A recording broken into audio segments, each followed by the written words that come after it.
Selamat bertemu kembali dalam pembelajaran online pada hari ini. Nama saya Adi Susanto, guru mata pelajaran TIK Teknologi Informasi dan Komunikasi. Kelas yang saya ajar adalah kelas 7, 8, dan 9. Untuk pembelajaran pada hari ini, untuk kelas 7, kita akan mempelajari mengenai pengenalan teknologi informasi dan komunikasi. Nah, teknologi informasi dan komunikasi sudah sering kita dengar dan disingkat menjadi TIK. Pada masa-masa sekarang ini, kita sering melihat adanya toko online. Toko online itu berarti kita bisa berbelanja dari tempat kita, dari kota kita berada, dari Medan, ke daerah lain. Ataupun kita dapat belanja melalui toko di negara lain. Nah, untuk TIK itu pengertiannya adalah TIK merupakan semua teknologi yang berkaitan dengan peralatan teknis untuk memproses dan menyalurkan suatu informasi. Jadi di sini ada unsurnya yaitu peralatan teknis. Peralatan teknis yang dimaksud di sini bisa berupa komputer, bisa berupa handphone. Lalu adanya jaringan internet. Dan yang pasti kita butuh modem. Serta yang paling penting, kita harus memiliki kuota internet. Lalu yang diproses adalah informasi. Dan yang disalurkan adalah informasi. Seperti pada saat sekarang ini, pada masa pandemi COVID-19, pemerintah sering menyampaikan informasi mengenai COVID-19 melalui jaringan televisi ataupun melalui media elektronik. Media elektronik di sini bisa berupa surat kabar elektronik atau melalui YouTube. Fungsi dari TIK. Yang pertama, capture. Capture dalam bahasa Inggris berarti menangkap. Di sini yang ditangkap adalah informasi. Lalu informasi yang ditangkap ini akan diolah. Setelah informasi ini diolah, maka informasi hasil dari pengolahan informasi ini akan diarahkan, akan disusun secara terarah. Setelah disusun secara terarah, maka informasi ini akan disimpan. Storage, disimpan. Lalu informasi yang disimpan ini dapat dibuka kapan saja. Nah, proses membuka informasi disebut sebagai retrieval. Informasi dapat dikirim. Pengiriman informasi disebut sebagai transmission. Jadi informasi ini dapat dikirim ke mana saja. Tentunya untuk mengetahui kegunaan mata pelajaran TIK atau Teknologi Informasi dan Komunikasi ini untuk apa, maka kita akan melihatnya satu persatu. Yang pertama, kita mempelajari TIK, manfaatnya. Yang pertama adalah sebagai sarana komunikasi.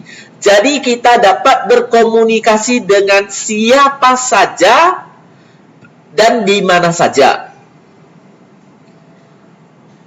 Dengan siapa saja dan di mana saja. Jadi kita bisa berkomunikasi dengan teman kita, baik yang ada di daerah lain ataupun yang ada di negara lain, melalui sosial media.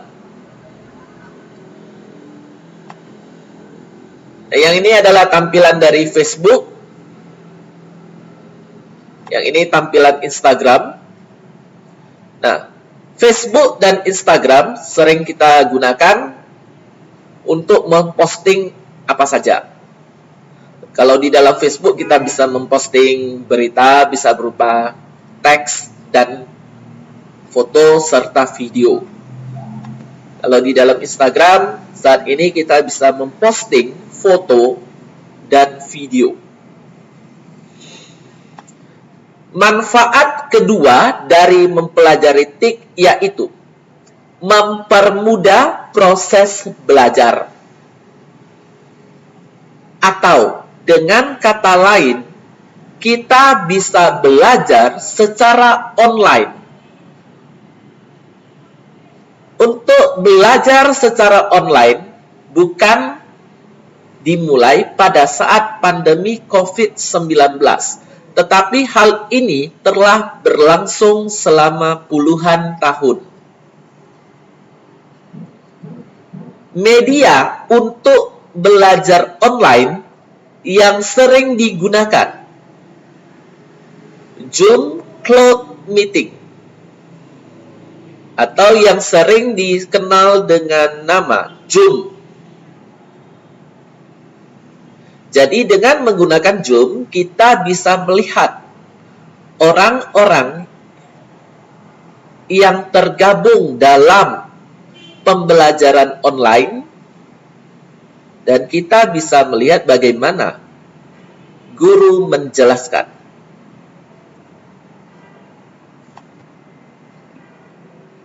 Yang selanjutnya, Google Classroom.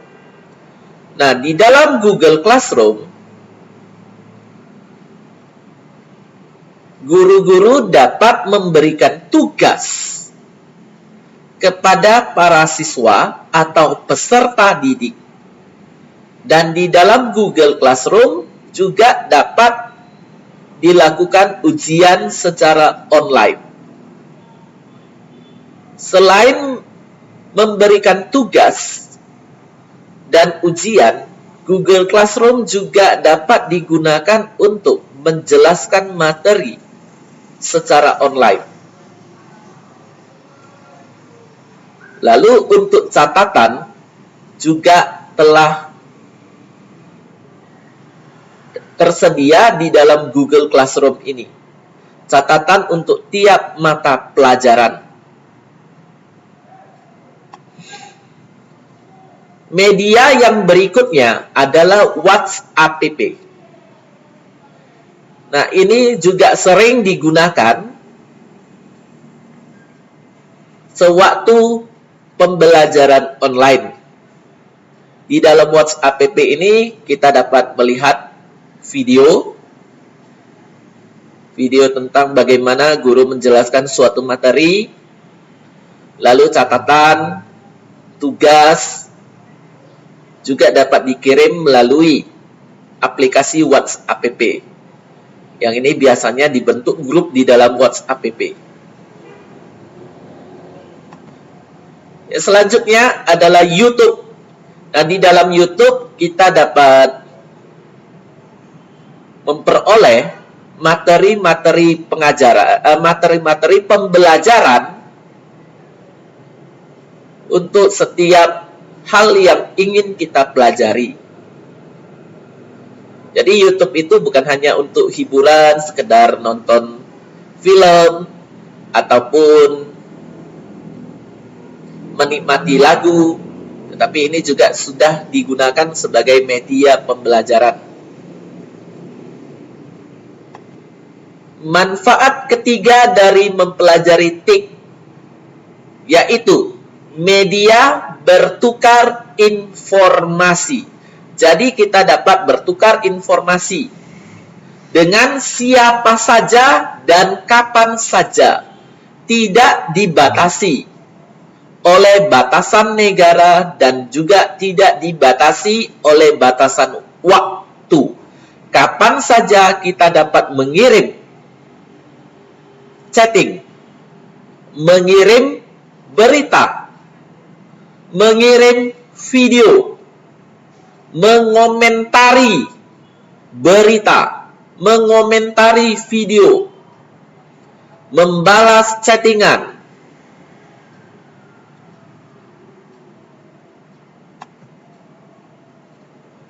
Nah, di sini media yang sering digunakan untuk bertukar informasi.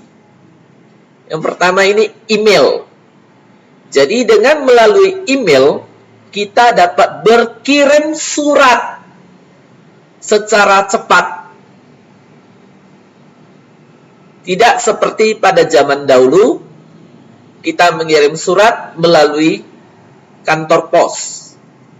Kalau melalui kantor pos, maka akan memakan waktu beberapa hari supaya surat dapat sampai kepada penerima surat.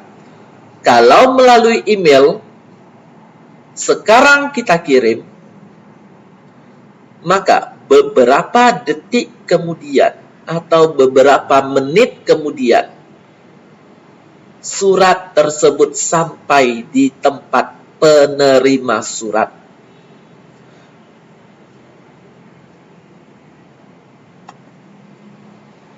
Media berikutnya yang sering digunakan dalam bertukar informasi adalah Twitter. Di dalam Twitter kita sering memposting berita-berita secara singkat. Dan media Twitter ini bukan cuma untuk berita singkat, tetapi ada juga yang menggunakannya sebagai media iklan singkat.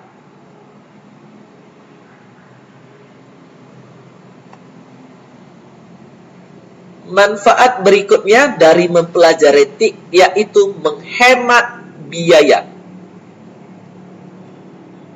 Cost atau biaya menjadi turun akibat dimanfaatkannya teknologi informasi dan komunikasi. Sebagai contoh, di dalam online shop atau toko online, kita bisa berbelanja dengan siapa saja dan kapan saja. Jadi, kalau saya berada di Medan, saya bisa berbelanja di Papua, atau saya bisa berbelanja di Jakarta, atau di daerah-daerah lainnya. Jadi, saya tidak perlu pergi ke Papua atau pergi ke Jakarta. Cukup saya memesan barang dan melunasinya secara online juga.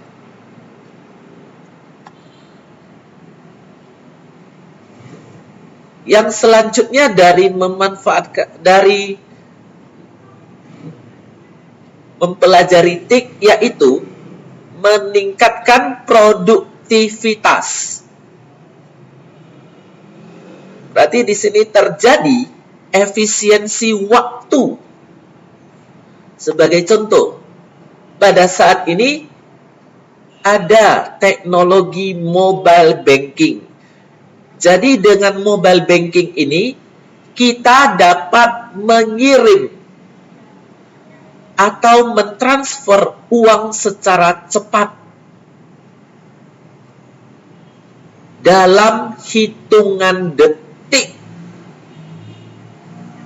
Kalaupun nanti terjadi masalah terhadap koneksi internet, maka kita tidak perlu khawatir uang kita hilang pada saat pentransferan. Kita hanya perlu menunggu 2 hari supaya uang kita kembali ke rekening.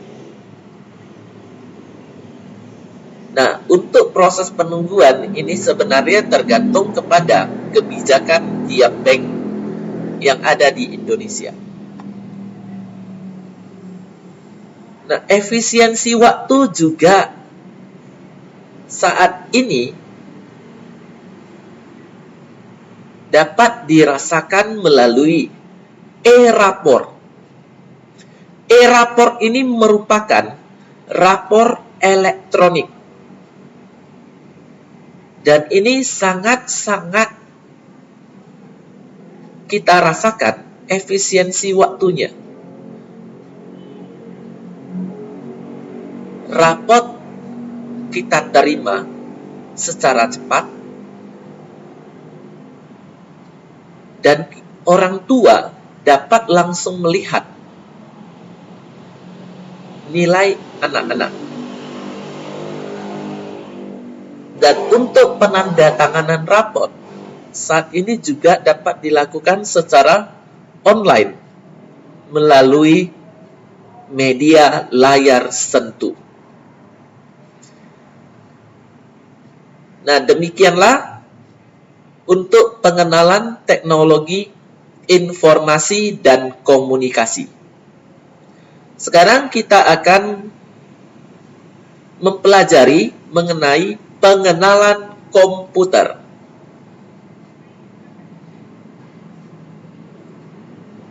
Pada zaman sekarang ini, komputer sering kita gunakan untuk kegiatan sehari-hari.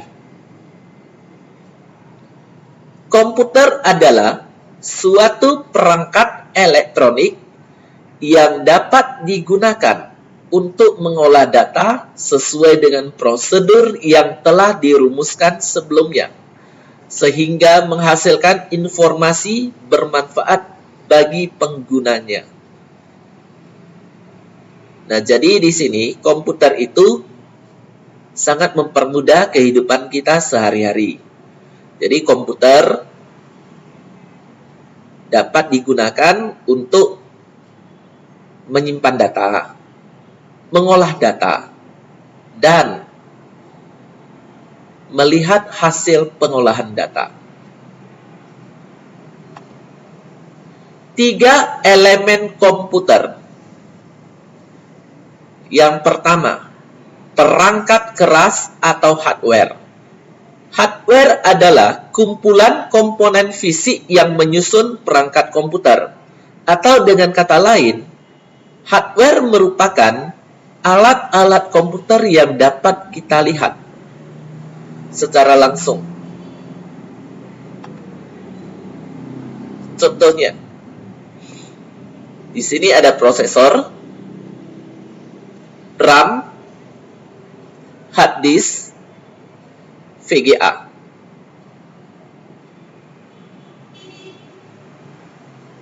Prosesor ini merupakan jantung dari satu komputer. Kalau RAM merupakan memori dari komputer. Atau kalau kita analogikan dengan tubuh manusia, RAM merupakan otak dari komputer. Kepanjangan RAM adalah Read Access Memory, memori yang dapat terbaca. Hard disk merupakan tempat penyimpanan data. VGA, kepanjangannya adalah Video Graphics Array. VGA digunakan untuk memperhalus tampilan di layar monitor.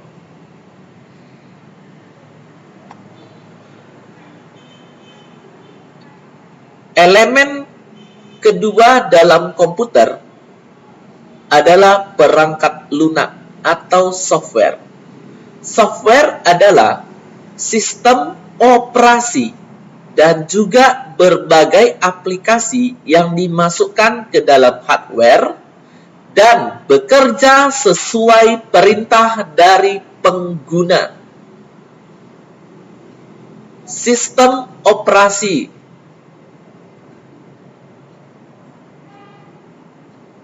contohnya adalah Windows,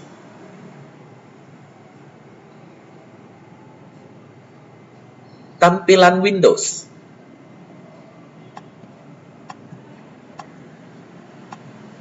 Inilah tampilan Windows.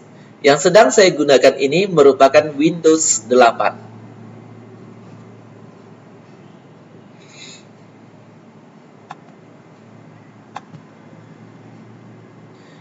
Software terbagi menjadi 3. Operating system. Nah, operating system contoh-contohnya adalah seperti gambar ini. Ada Android, macOS, Windows System, Apple, Linux, kemudian application software. Nah, application software itu adalah software yang digunakan dalam kegiatan sehari-hari. Contohnya, ada software untuk mengedit video, mengedit foto, ataupun software yang digunakan untuk mengetik, untuk menyelesaikan perhitungan, untuk bermain game. Programming language ini maksudnya adalah software yang digunakan untuk membuat suatu program. Contohnya ada MATLAB, PHP, HTML, Java, Swift, Python, dan sebagainya.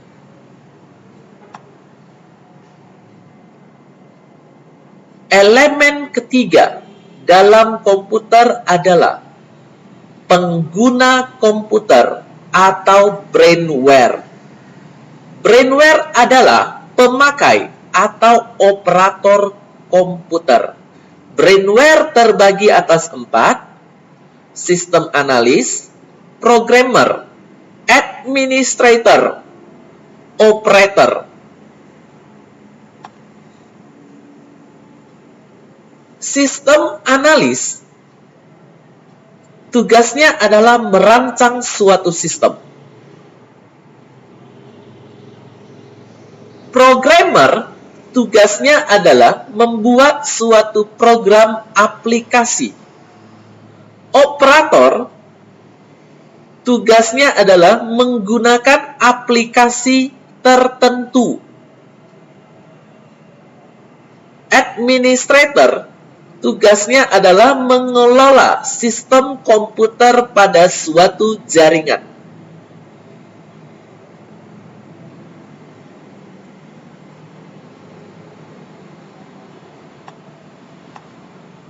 Nah, jadi software, hardware, dan brainware tidak dapat dipisahkan.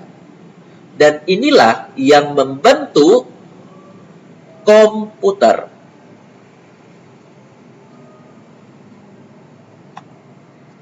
Fungsi komputer.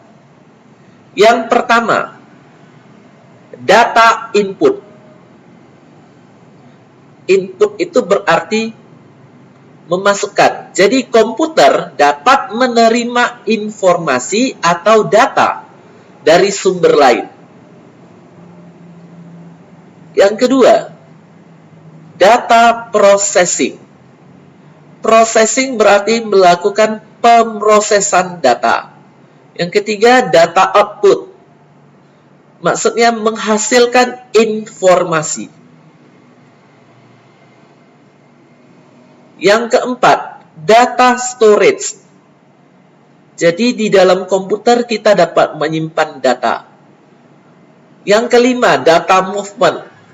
Maksudnya memindahkan data dari satu komputer ke komputer lainnya. Nah, memindahkan data dari satu komputer ke komputer lainnya bisa menggunakan jaringan lokal ataupun jaringan internet. Komponen dalam komputer. Komponen input berfungsi sebagai pemberi perintah berbagai tugas yang akan diberikan pada komputer. Contohnya di sini ada keypad, keyboard, touchscreen, light pen, mouse, scanner, OCR, trackpad, trackball, microphone. Nah, untuk contoh keyboard, kalau kita mengetikkan keyboard kita, maka di sini akan di layar monitor akan muncul tulisan. Sebagai contoh, saya akan membuka suatu file. Nah, kalau saya mengetik apapun di keyboard, maka di layar komputer muncul huruf-huruf yang saya ketikkan. Jadi keyboard memberikan perintah kepada komputer untuk diproses supaya muncul di layar monitor. Lalu, mouse dikatakan sebagai input. Karena ketika kita menggerakkan mouse, maka di layar muncul panah putih atau mouse pointer yang bergerak sesuai dengan arah tangan kita.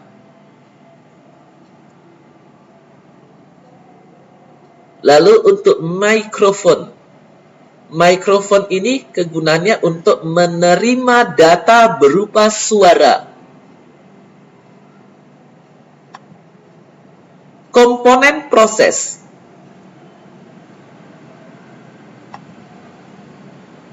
Komponen proses berfungsi untuk mengolah data atau memproses perintah yang diberikan oleh brainware. Jadi, data yang tadi diterima oleh input akan diproses oleh prosesor, lalu oleh VGA card, oleh RAM, oleh sound card.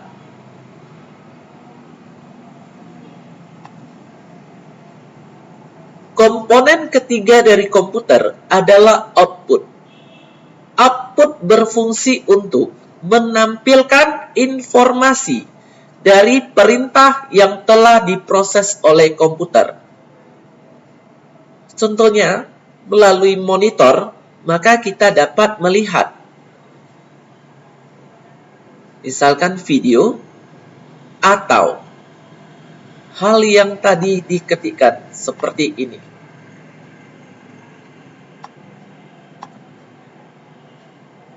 Printer, dengan printer maka kita dapat mencetak apapun. Speaker untuk mendengarkan suara. Misalkan kalau kita sedang mendengarkan lagu, maka lagu itu suaranya dapat kita dengar melalui speaker atau dapat kita dengar melalui headset. Atau kalau kita mau memperbesar hasil dari monitor, maka kita dapat menggunakan proyektor.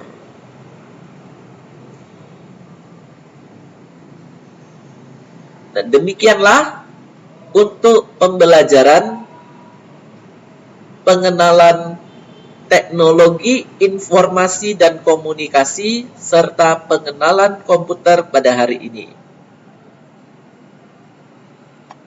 Materi ini diulang-ulang, dibaca-baca, dan harus dipelajari.